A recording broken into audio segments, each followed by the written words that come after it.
I ask unanimous consent that I, Senator Cornyn, and Senator Bennett be permitted to complete our remarks prior to the scheduled votes. Without objection. Mr. President, I rise today to thank my friend from Oklahoma, Senator James Lankford, for continuing the Senate's long tradition of delivering President George Washington's farewell address earlier this week. It's an annual reminder of what is great about America, but it is eerie how his warnings ring true today, even though it was delivered some 227 years ago. President Washington warned of the dangers of putting the will of political party ahead of the will of the nation. He also warned against the accumulation of debt and encouraged us to cherish public credit as a very important source of strength and security. My personal relationship with this and understanding is my grandfather, affectionately known as Papa Joe, he would always say, Joe, if you have unmanaged debt, you will make cowardly decisions of how you live your life. And yet, here we are today, watching party politics and out-of-control spending threaten the very foundation of our great nation. This is exactly what George Washington was talking about, and he was so right 227 years ago. And what's so wrong with Washington today, and what the American people are really sick and tired of that's going on.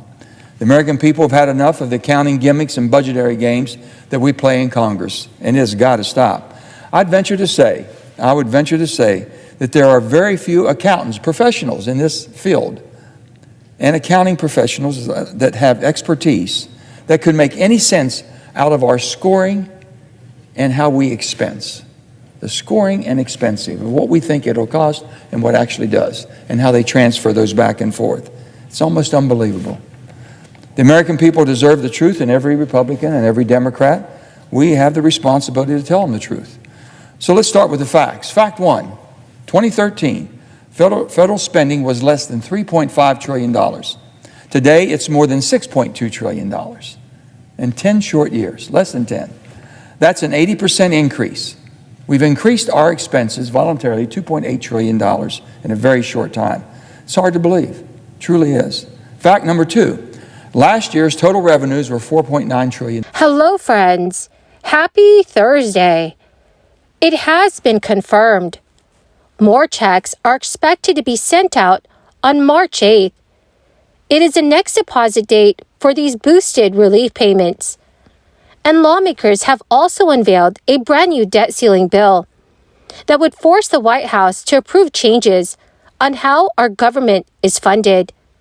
Friends, can you please do me a big favor and watch until the end of this video? Also, I will be announcing 2 winners tomorrow for the $75 Walmart gift card giveaway. If you'd like to enter the giveaway, friends, please click and like several of my videos and then comment below the keyword of each video that you watch. The more videos that you watch and then comment on, the greater your chances, my friends, of winning the giveaways. A new bill was unveiled today by Republicans. The new legislation aims to force the White House to evenly match spending cuts to any increase of the U.S. debt limit. Iowa GOP Representative Randy Fenstra, who is also a member of the Ways and Means Committee, stated during an interview, "Due to decades of reckless spending, our nation's fiscal health is in crisis. Our national debt has surpassed a record-breaking $31 trillion, while wages have stagnated, leaving our families, farmers, and Main Street businesses to pay the bill."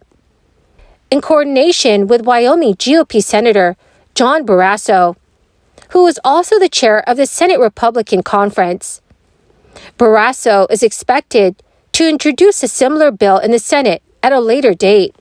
This new proposal comes more than a month after Treasury Secretary Janet Yellen warned the country had reached its $31.4 trillion debt ceiling, which is the maximum amount of cash our federal government can borrow to pay Medicare, Social Security, and many other obligations. Republicans and Democrats have been in a standoff over raising the debt limit. House Republicans and some in the Senate are calling for spending cuts to offset the increase, while Democrats accuse the GOP of using a federal obligation as a political bargaining chip. However, few voices on the right who call for spending cuts have been specific about what they actually want reduced or how to do it. Most lawmakers on both sides of the aisle are wary of cuts to defense spending, and President Biden stirred outrage among Republicans by accusing them of wanting to cut Medicare and Social Security funding. Under Biden's legislation, any formal presidential request to Congress for raising the debt ceiling would have to be accompanied by a proposal to reduce spending by the same amount over a 10-year period. Additionally, it would require the Treasury to inform the House Ways and Means Committee and the Senate Finance Committee of a looming debt default at least 60 days prior to the assumed date. It would also provide more transparency about what extraordinary measures are being used to keep dollars flowing. So, dear friends, what are your thoughts on these proposals? Please let me know what your thoughts are in the comment section below. Now, friends, according to the Social Security Administration, there are 6 more days until the first wave of March's retirement payments, which are worth up to $4,550. The payments will be dispersed on March 8th and mark the first of 3 waves of the payments this month. The funds are released on the 2nd, 3rd, and 4th Wednesdays of each month, with each wave representing a 10-day block of the month that the recipient was born. The first round is for those born between the 1st and the 10th of a month. The Social Security Administration schedule shows that the second round of retirement payments will be for recipients born between the 11th and the 20th of a month, and it will be dispersed on March 15th. And then the final wave will be issued on March 22nd for those born between the 21st and 31st of a month. The amount of money for each retiree depends on the age at which they retired and when they started receiving benefits. The highest payments of $4,555 goes to people who retired at age 70. Recipients who retired at 67 will receive a maximum check of $3,627, and anyone who retired at age 62 will get up to $2,572. But friends, the amount of money that retirees receive in Social Security is subject to change and may even decrease if Congress does not determine how it will be funded by the year 2037. Retirement payments from the SSA are different from other payments distributed by the agency, such as disability insurance or supplemental security income. Well, my beautiful and most amazing friends, that is the end of my daily stimulus update video for this Thursday. Thank you, dear friends, for being part of this community and for being here every single day. To say thank you and to show my appreciation, I will be announcing 2 winners tomorrow for the Walmart gift card giveaway.